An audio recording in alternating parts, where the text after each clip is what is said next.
Good morning, student. This is your teacher Balrampal, and today we are going to study in online classes of Sri Hinduswar Vidyalaya Khaniyanhana and subject English, class 11th, chapter 2nd. We are not afraid to die if we can all be together. Students, यह एक lesson है, एक समुद्री यात्रा का इसमें वर्णन किया गया है।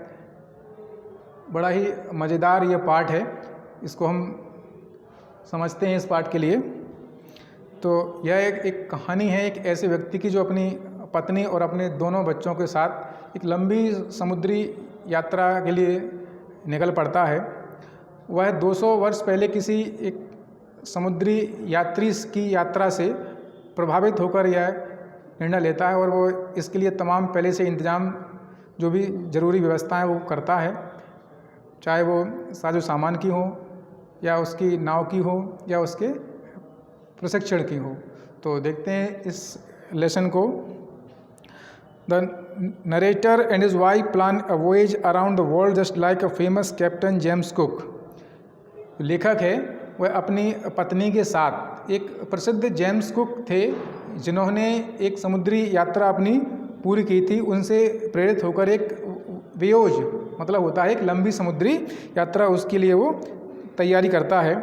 They have been preparing and perfecting their seafaring skills for the past 16 years. वह पिछले 16 वर्षों से इस समुद्री यात्रा के लिए ज़रूरी तैयारियां में लगा हुआ था। They get a ship which is 23 meters long and weighs 30 tons wooden hulled named Wave Walker. उनके जहाज़ का नाम था वेव वॉकर, जिसकी जो आगे का जो तिकोना भाग होता है वह लकड़ी से बना हुआ था और इसकी लंबाई थी लगभग 23 मीटर और इसका वजन था 30 ton. The test in it rough weather for months. कई महीनों तक उन्होंने इसका बड़े ही ख़राब और बेकार मौसम में उसका टेस्ट किया हुआ था कि यह समुद्र में विपरीत स्थितियों में चल पाएगा अथवा नहीं। इन जुलाई 1976 they all start their journey from Plymouth, England का एक वेस्टर्न कोस्ट एरिया है प्लाईमाउथ, जहाँ से उन्होंने सन 1976 जुलाई के महीने में ये यात्रा शुरू की। They sail from Africa to Cape Town which was quite a pleasant journey. वहाँ से उन्होंने जो अपना यूरोप है, यूरोप के जो है दाईं तरफ से निकलते हुए उन्होंने अफ्रीका महाद्वीप के सबसे दक्षिणी जो हिस्सा है, निचला हिस्सा है, वहाँ पर एक शहर है साउथ अफ्रीका में केप टाउन, वहाँ तक उन्होंने बढ़िया बिना किसी व्यवधान की यात्रा खुशनुमा माहौल में उन्होंने वहाँ तक पूरी की। Before heading east the narrator hire two crewman Larry Vigil and Herb Seigler. और पूर्व की ओर बढ़ने से पहले उसने 2 क्रूमैन मतलब नाव पर काम करने वाले 2 जो है कामगारों को उसने नियुक्त किया, जिनके नाम दिए गए हैं यहाँ पर। एक का नाम है आपका लैरी विगिल और दूसरे का है Herb Seigler. To help them tackle on the roughest sea, जो कि लेखक की जो ख़राब मौसम और जो है ख़तरनाक जो सागर आने वाले थे रास्तों में, वहाँ पर उसकी सहायता के लिए उनको नियुक्त किया गया था। The southern Indian ocean they encounter strong and alarming waves during the second day. और दूसरे ही दिन जब वो दक्षिणी हिंद महासागर में आए तो वहाँ पर एक ऊंची और ख़तरनाक जो सागर की लहरें हैं, उन्होंने उसे जो है सावधानी का संकेत दिया कि तुम अब सावधान हो जाओ और वो जो समुद्र है, जो आगे का रास्ता है जो है वो आपके लिए ख़तरनाक होने वाला है। By December 25 they all manage to reach 35,000 kilometres east of Cape Town. और 25 दिसंबर तक ईस्टर जो क्रिसमस था उस तारीख तक उन्होंने केप टाउन के जो पूर्वी जो समुद्र है वहाँ तक उन्होंने लगभग 35,000 किलोमीटर तक की यात्रा उन्होंने पूरी कर ली थी, जो कि केप टाउन के पूर्वी भाग में है। The family somehow manage to surpass the bad weather and celebrates Christmas together. उस परिवार ने जैसे तैसे भी बड़ा साहस का परिचय देते हुए बुरे मौसम का सामना किया और एक साथ ही उन्होंने क्रिसमस डे को भी सेलिब्रेट अपनी बोट पर किया। The weather changes for the worse and on January 2 a big waves hit them. और मौसम इसके बाद बिगड़ा और मौसम में बदलाव हुआ और 2 जनवरी को एक बड़ी विशाल एक लहर उनसे जाके टकराई।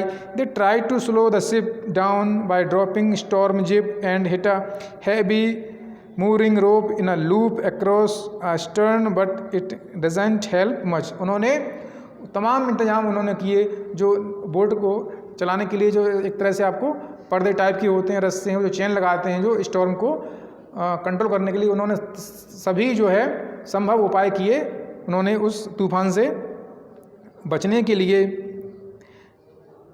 दे carry their life raft drill attach lifelines don life jackets and oil skins. और उन्होंने जो भी समुद्र में ज़रूरी एहतियातन तौर पर जो कपड़े होते हैं जो कॉटन के, जिनको तेल में ग्रीस किया जाता है, वो लाइफ जैकेट के रूप में, जो कि उस टाइम पर लाइफ जैकेट के रूप में इनका प्रयोग होता था। और तमाम तरह की जो चेन्स होती हैं अपने को बचाने के लिए उन्होंने सभी का सहारा लिया।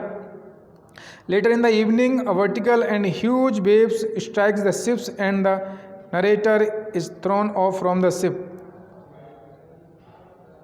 और शाम के समय एक बड़ी समुद्री लहर उनसे टकराई और जो लेखक है वह जहाज़ से पानी में, समुद्र में गिर गया। He accepts his approaching death and start losing consciousness. और लेखक ने अपनी मौत को अपने करीब आता देख अपना होश भी खो दिया था और लेखक ये मान चुका था कि शायद अब वो जीवित नहीं बचेगा। But the ship is about to overturn. A huge wave hit again and turned it right back. इतने में एक लहर और आई और उस जहाज़ को इस जो डूबने वाला था वो इस टाइप से, इस तरफ से आई लहर और थोड़ा वो जहाज़ जो है थम गया। He suffers injuries in ribs and mouth. He grabs the guard rail and sails into the ship's main boom. लेखक इस जद्दोजहद में काफ़ी घायल हो गया और उसने उस जहाज़ को बचाने के लिए तमाम ज़रूरी कदम उठाने शुरू कर दिया। अब उसे उम्मीद दिखी कि शायद मैं जहाज़ को और मैं अपने और अपने परिवार के जीवन को बचा सकता हूँ। He instructs his wife Mary to guard the wheel as he realises that the ship has water in the lower parts. जब उसे यह एहसास हुआ कि इस तूफ़ान और लहरों के टकराने से जहाज़ के निचले हिस्से में काफ़ी पानी भर चुका है, तो उसने उसको अवेयर किया, बताया कि हमें जल्दी ही इसमें से पानी जो है उसको बाहर करना पड़ेगा। Then his crewman starts pumping out the water. उसके जो 2 क्रूमैन थे जिनको उसने केप टाउन से हायर किया था आगे के रास्ते के लिए, शेष रास्ते के लिए, उन्होंने भी उस जहाज़ से जो है डेक से पानी को बाहर निकालना शुरू कर दिया। His daughter she informs him about a bump on her head which he ignores because his major concern to save the ship.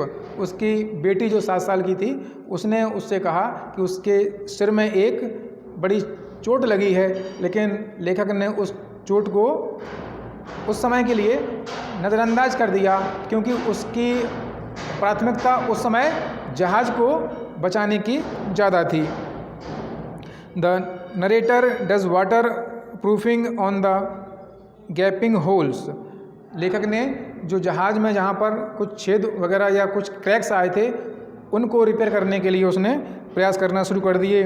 This make waters to deviate on the right side. The hand pump gets block due to debris and electric pump gets short circuited. और स्थिति उस समय ऐसी थी कि जो hand का, जो हाथों वाला पंप था जो पानी निकालने का, वो भी जो है ख़राब हो गया और जो इलेक्ट्रिक पंप था उसमें भी जो है शॉर्ट सर्किट के कारण वो काम में नहीं आ पाया। बड़ी ही विकट स्थिति लेखक के सामने थी। However he later finds a spare electric pump, तब उसे एक दूसरा इलेक्ट्रिक पंप जो खाली पड़ा हुआ था वो उसे मिला। And connects it to drain the water, और उसने लेखक ने उसे पानी को बाहर निकालने के लिए उसको जहाज़ से कनेक्ट किया। They all keep pumping the water all night long, वे सभी रात भर उस जहाज़ से भरा हुआ पानी को बाहर पंप करते रहे, निकालते रहे। Their mayday calls are not answered as they are the remotest corner of the world, और उनकी क्योंकि उनकी कोई बाहर आवाज़ को कोई सुनने वाला नहीं था, क्योंकि वो दुनिया के सबसे एकांत और निर्जन स्थान पर वो फंसे हुए थे। She on the other hand has now a swollen black I and a deep cut in her arm, उसकी जो बेटी थी उसको भी हाथ और कई जगह उसको शरीर में चोटें लगी थी, घाव भी उसको बने हुए थे। She tells him she didn't want him to worry as he was trying to save them, उसने अपने पिता से अपनी तकलीफ़ और अपने घाव और अपनी चोटों के बारे में कहने में संकोच किया, क्योंकि उस समय उसके पिता, उसे इस बात का एहसास था कि उसके पिता अभी जहाज़ और हम सबको बचाने में लगे हुए हैं।